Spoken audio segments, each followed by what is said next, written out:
And happening this morning, we are taking a live look at the Atkins Johnson Farm and Museum's 5th annual Restoration 5K Run and Walk. The event benefits the North Kansas City school students. Now, this morning's charity run kicks off at 8 a.m. There's that live look that we were talking about. Look at those runners getting ready for this run. Now, this charity run kicks off in just less than 30 minutes at 8 a.m. in Gladstone, Missouri. Now, good luck to all the runners and walkers. Stay cool and definitely stay hydrated. And part of the proceeds from the charity run provide Missouri history artifact and kits for all North Kansas City schools' 3rd grade classrooms. This year, kits will also be distributed to all 5th grade classrooms in the district.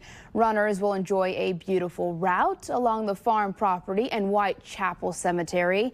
The route travels next to the Big Shoal Farm sunflower field. Walkers and runners will get to take in the scenery of the farm. How beautiful.